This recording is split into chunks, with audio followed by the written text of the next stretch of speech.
আজ এমন একটা দিবস আসছে আবু সাইদ দিবস। এই আবু সাইদ ভাই যদি শহীদ না হতো বিএনপি সরকার হতো না, সুদখোর ইনুস হতো না। আমি বলেছি জুলাইতে যারা মারা গেছে তাদের আজ পর্যন্ত লিস্টি দিতে ব্যর্থ হয়েছে সুদখোর ইনুস। আর এই যে কটা ছাত্র লাফাচ্ছে, তোমরা চাকরির জন্য কোঠা করছিল, সেই কোঠার মাধ্যমে আন্দোলন করে রাষ্ট্র বদলানো, এটা তোমাদের ঠিক হয় নাই। হাল পাল্টিছ, যারা পুলিশদের মারছ তাদেরও বিচার হবে, আর জুলাইতে যারা মারছে সে জুলাইয়ের বিচারও হবে। আল্লাহ যদি আমাকে বাঁচায়, আল্লাহকে বলছে আল্লাহ এমন একটা রাষ্ট্র দাও, এরা যদি ব্যর্থ হয়ে যায়, আল্লাহ কোরআন পাকের মধ্যে বলেন জমিনে যদি কোনো বাদশা জালেম হয় আমি তাকে সরাই দিয়া আমি অন্য দলকে আমি সেখানে বাদশা বানাই। হাত উঠান জোরে করে আল্লাহু আকবার। যেটা জালুত, এবং আমি এদেশের রাজনীতি বন্ধুদেরকে বলবো আজ 16ই জুলাই দিবস, আবু সাইদ দিবস। আল্লাহ আমার ভাইকে, আপনার আমার মিডিয়ায় দেখবেন আমি আবু সাইদের আব্বার সাথে আমি হাতে হাত মিলাই আমি তার একটা বই দিছি, মিডিয়ায় প্রকাশ করছে। আমি বললাম যে আমার টাকা থাকলে আপনার একটা বিল্ডিং করে দিতাম, ইনুস সরকারও পারত। আমি তারেককে বলছি বাবা তুমি আমার আত্মীয়, অপরদিকে আমি তোমার আব্বার বন্ধু মানুষ, দয়া করে ওই আবু সাইদের আব্বা বাপ বুড়ো বুড়ি হয়ে গেছে, একটা বিল্ডিং করে দাও। তার কবরটা ওই বাঁশের চেগার দিয়া সেখানে করে থইছে। ও মরে আন্দোলন করছে, আর আমার সকল চাটুকির বাচ্চারা চাটিয়ে চাটিয়ে কোটি কোটি টাকা পেটের ভিতরের থেকে সারাশিদে বাহির করে হলো। টাকা খাইছিস, টাকা পেটের মধ্যে বাহির করবো। 1971 সালে এই দেশের রাজাকারের বাচ্চাদেরকে সরাই দিছি। আবার আমার দেশের এক মুরব্বী, সাদা মুরব্বী যাইয়া আমেরিকার কাছে যে বলছে আমেরিকা আমাদের একেবারে পরম বন্ধু। আল্লাহ কোরআন পাকের মধ্যে বলেন এখানে যারা মুসলমানের ঘরে জন্ম নিয়েছেন কোরআন আমাদের দলিল না? হাত উঠন দেখি, যে হাত উঠবে না সে কাফের সব। জোরে বলেন কোরআন শরীফ আমাদের দলিল কি দলিল না? আল্লাহ পাক কোরআন পাকের মধ্যে বলেছে ইয়া আইয়ুহাল্লাযীনা আমানু লা তাত্তাখিযুল ইয়াহুদা ওয়ান নাসারা। আল্লাহ সূরা মায়েদার ভিতরে বলছে হে ঈমানদারেরা, তোমরা যারা ঈমান এনেছো তারা ইহুদি নাসারাদেরকে বন্ধু বানায় না। একটু হাত উঠাও, একটু জোরে হাত উঠাও। না উঠবি সেই ইহুদি সে সামা। তোমরা ইহুদি নাসারাদেরকে বন্ধু বানায় না, তারা পরস্পর একে অপরের বন্ধু। ওমাইয়াতাওয়াল্লাহুম, যদি কোনো মুসলমান ইহুদিদের বন্ধু বানায়, আল্লাহ কোরআনে বলেন সেও ইহুদি হলে আমরা এদের থেকে বাঁচার ব্যবস্থা। এদের শোনেন অশোনেন, এরকম অশোনেন না। আমার নিজের দলের লোক যদি ক্ষতি করে চুপ করে থাকেন বোবা শয়তানের মতো, কিন্তু আমি অন্যরকম ব্যতিক্রম। আমি হক বাবার সন্তান। হাদিস শরীফের মধ্যে আসছে যার সন্তান, যে মা বাপের সন্তান বৈধ না সে হক কথা বলতে পারে না। নাসাই শরীফের হাদিস। হুজুরের কাছে এই আয়াত নাযিল হওয়ার পরে উনি গজায়হিন ফাইন আদরাকতুহা নাফসি ওয়া মালি ফাইন উকতুল আফজালুম মিনাশ শাহাদা। এই হাদিসটা নাসাই শরীফের জেলদে সানি 52 পৃষ্ঠার মূল কিতাব। হুজুর সাল্লাল্লাহু আলাইহি সাল্লাম হাদিস নম্বর 3176, 77, 78 হুজুর বললেন আমি ইহুদি নাসারাদের সাথে বন্ধুত্ব করব না। 2 নম্বর, তোমরা জেনে রাখো হিন্দুস্তানের সাথে যুদ্ধ হবে, সেই সময় যদি ফাইন আদরাকতুহা নাফসি ওয়া মালি, ওই সময় যদি আমি বেঁচে থাকতাম আমার জান মাল দিয়া আমি যুদ্ধ করতাম। ফাইন উকতুল, যদি আমি মারা যেতাম আফজালুম মিনাশ শাহাদা। এই হাদিসটা ঘরে রাখতে হয়।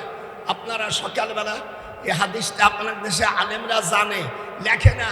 আমি কাবা শরীফের দরজার কাছে এই হাদিসটা আছে। জীবনে বেলা যারা উমরা করছো অনেক আলেম ওলামারা দেখায়, আল্লাহ আমাকে 34 বার বড় হজ করাইছে। আর আমি উমরা কতবার করছি এটা আমার মনে নাই। বড় হজই আমি 34 বার করেছি। আমার জন্ম 1927 সাল, ব্রিটিশের সময় 1937 সালে আমার আব্বা এবং আমার মামা আল্লামা শামসুল হক ফরিদপুর রহমাতুল্লাহ আলাই বাংলাদেশের মধ্যে সবচাইতে বড় আলেম। একটু হাত উঁচু করেন, ওনার নাম শুনছেন? যারা আলেম আল্লামা শামসুল হক সাহেবের বড় বোনের ছেলে আমি।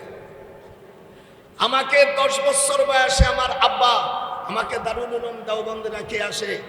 1943 সালে থানভী সাহেব মারা যায়। থানভী সাহেবের কাছে আমি সরে তাহজিব পড়েছি। এই জন্য বাংলাদেশে আমি ছাড়া দ্বিতীয় কোনো ব্যক্তি বাংলাদেশে এখন থানভী সাহেবের ছাত্র বেঁচে নাই।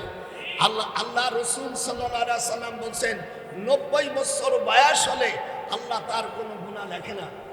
তার নাম আল্লাহ বদলায়, নাম রাখে আসিরুল্লাহ। যেরকম কি আসিরুল্লাহ, আমিনুল্লাহ, আল্লাহ গুনাহ লেখে না। তাফসীরে মারুফুল কোরআন সূরা হজের 5 নম্বর আয়াত দেখেন। এই জন্য আমি সকালবেলায় নকশাটা দেব, আপনারা যারা পারা নেবে। এই দেশে কোনো আলেমে বাহির করতে পারেনি। আমি কাবা শরীফের দরজা জীবনে 1982 সালে কোরআন আমার হাতে।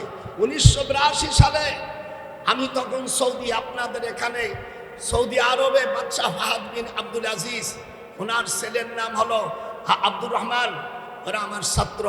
তারপরে আসিয়া আমার ছাত্র, ওর বড় মেয়ে আমেনা আমার ছাত্র। আমি বললাম স্যার জীবন ভরে হজ করি, আপনার দেশে চাকরি করি, কাবা শরীফের মধ্যে কি দেখতে পারলাম না। ফাহাদ বিন আব্দুল আজিজ উনি হাসি দিয়ে বললেন, আমাকে বলো তাল তাল, এদিকে আসো। ফাকাদ আজানতুনি ফিহা উদখুলু ফিস সালাম আইয়ানি শাতরাল মসজিদিল হারাম। আমি লেশ আনতা মাফি আও খুলুসু উদখুলু ফি সালাসা মাররাত। আমি বললাম স্যার আমি একা যাব না, আমরা 3 জন যাব। তখন সাইদি সাহেব আমার সঙ্গে হজে ছিলেন, আর রাজশাহী বিশ্ববিদ্যালয়ের ভাইস চ্যান্সেলর ডক্টর বারি সাহেব ছিলেন। তখন আমি বললাম আপনাকে কপাল খুলে গেছে। আমরা 3 ভাই, আমি 1982 সালে শুক্রবারে সকালবেলা আমরা 3 ভাই, আমরা আয়েশা মসজিদ থেকে আমরা ইহরাম করে, আয়েশা মসজিদকে বলা হয় মসজিদে তানিম। তানিম হলো আয়েশার আপন খালু। এই জন্য কেউ আয়েশা মসজিদও বলে, কেউ মসজিদে তানিমও বলে। 6 মাইল আমরা 3 ভাই হাঁটে যাই কাবা শরীফের মধ্যে। সকালে ঢুকে ওর মধ্যে 4টে খুঁটি আছে। যেরকম কয়টা?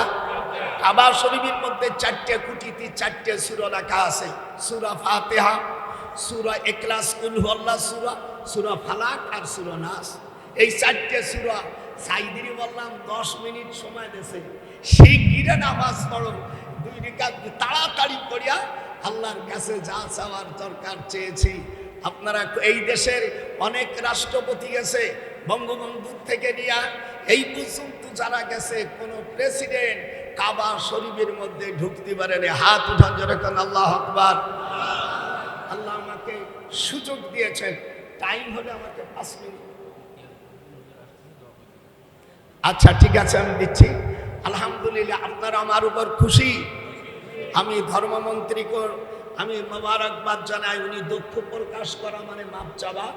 আবার ছাত্ররা আমার কথা শুনছে, সেজন্য আমি আল্লাহর কাছে আমি আপনাদের জন্য দোয়া করি। বাংলাদেশটা যেন ইসলামী রাষ্ট্র হয়, যেরকম আল্লাহু আকবার। হ্যাঁ, ইসলামী পার্লামেন্টে যেন নামাজের বিল আসে। এই পর্যন্ত 55 বছর 7 মাস 19 দিন বাংলাদেশ স্বাধীন করেছে আমরা। আমি সেক্টর কমান্ডারের পিএস। যারা গেছে তাদের দল নিয়ে আর তাদের আখেরি নিয়ে গোছাইছে। সে যে দলই হোক, কোন দলে নামাজের বিল আনি নেই। একটু হাত উঁচু করেন, আমি দিয়ে শেষ করব। কোন দল নামাজের বিল আনি নেই।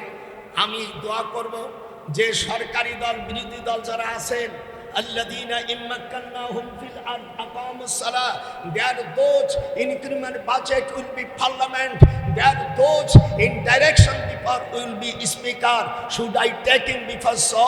There are those who, if we establish them in the land and establish regular prayer, give regular charity and right and forbid wrong to decision of all cover for things in life. For so combination and Suratul Hajj and 41 নম্বর আয়াত। আপনারা আমার উপর খুশি নেবে? খুশি?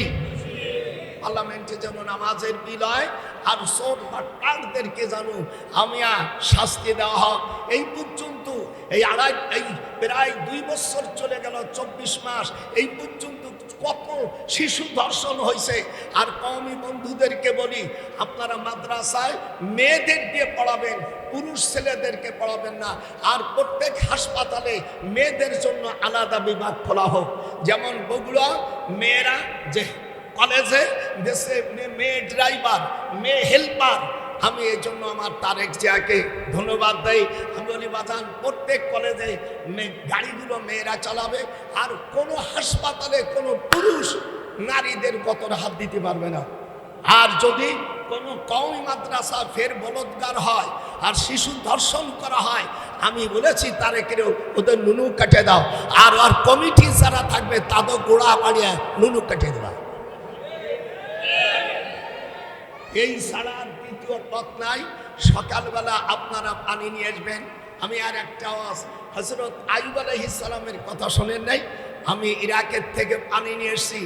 ডায়াবেটিসের ওষুধ খাবেন না, 1 মাস খালি শেষ। আমি ওখান থেকে পানি নিয়ে এসেছি।